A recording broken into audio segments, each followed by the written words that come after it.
Hello everybody! Welcome to another time-lapse video. Today we are going to be building this forest dragon you see here.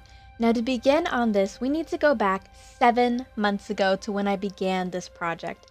I wanted to learn how to do organics, and I thought that building a massive dragon would be a great way to do this. And boy was I in for a lot of work.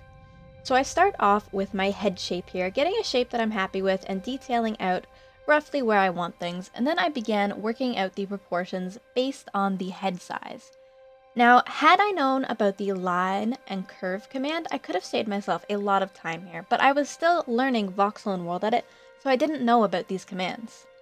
After I've got a general shape marked out, I move it over here so I can begin blending with my voxel and trying to get the proportions of this dragon correct. This is one of the hardest parts for me of building organics, just trying to get the proportions of the dragon to look right so that it looks realistic. After this, I begin the detail on one of the arms and then just continue on with my proportions of the shoulders, trying to get everything to blend together properly. Once I'm ready to do my legs, I differentiate the color so that if I need to, I can separate it from the body. I'm making the top side look like branches of a tree, and adding the feet to the bottom was one of the hardest parts. I find adding hands and feet to organics is generally pretty challenging because you're working with a fairly tiny but detailed piece of the body. I add some nice toes so that this guy looks like he's bracing himself on the ground, and then for the other leg, I don't want it to look the exact same. I don't want symmetry here. So I make the other leg look like it is reaching out, and had I known about rotate command, I could have helped myself out a lot here and just used my other foot and rotated it on an axis. That just proves that knowing your tools can really save you a lot of time when building, even though doing it by hand can get you a similar result.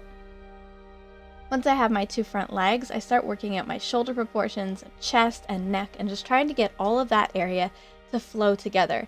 Once I'm happy with it, I start marking out some preliminary wing shapes. However, I have no idea how to build wings.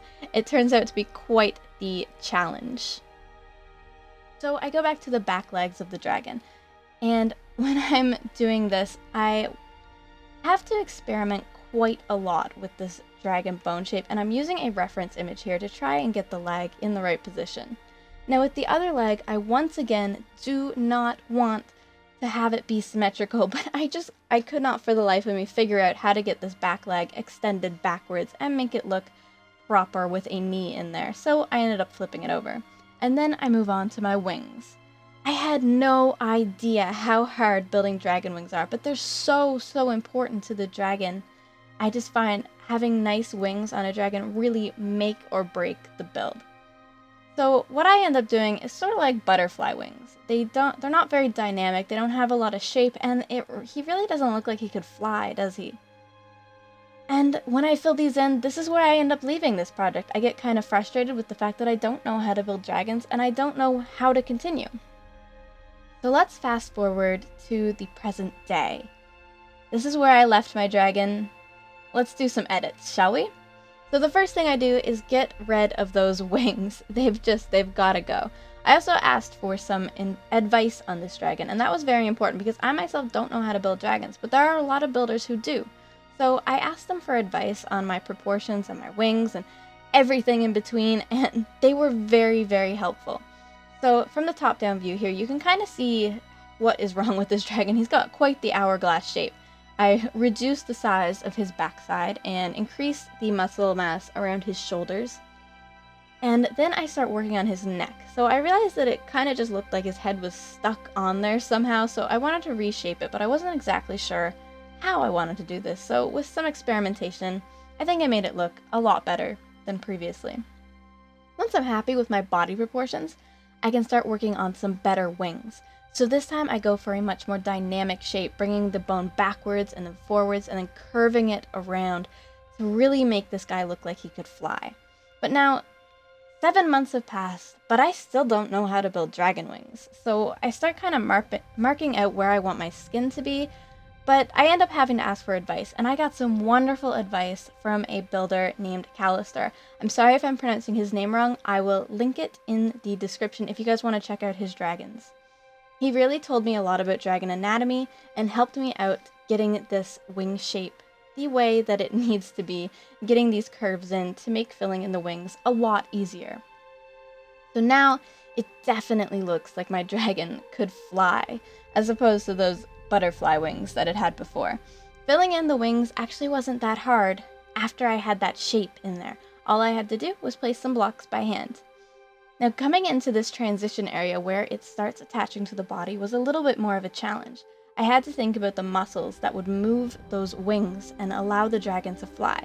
Now, I don't think that this time around I did a great job with the muscular structure of this dragon, but I am starting to think about it, which is definitely an improvement from before. Once I've got my wings attached, we can then begin on some preliminary coloring. So we turn the wings brown like the trunks of trees and get some gradients going in its wing. And I love the way that that looks at that. Get a yellow chest and belly to match his head. And then I realized that our dragon does not yet have a tail. So of course we need to fix that. Let's get him a tail. So for this, I'm going to be using the curve command. It's just the easiest way for me to get a quick tail on the back side of this guy. I use some voxel to smooth it out and widen it in parts, and then I add some details to the end to look like vines and leaves. And I think having detail from this guy's head to tail really helps him out quite a lot. Once the tail is done, we can then color. So he goes from a blue to a green, and we're going to be adding some texture and color all along his legs and belly, and of course the top of his back. We're going with some glazed terracotta under his tail to kind of match with the flow of his yellow belly. I think if I had to do this color again, I would probably differentiate the wings from the body a little bit more, but I still think adding this color to this guy really brings him to life. After all the coloring is in, I add some details to his chest and then some spikes going along his back, and I think this really brings him together and just adds that finishing touch of detail. Then my dragon is complete. I hope you guys like him. I challenge you guys to do the same thing. Go back to your old builds, find what you can improve, or just finish them. See your own improvements. Anyways, that's enough out of me. I hope you guys enjoyed the video. Thank you so much for watching. I will see you in the next video. Bye bye!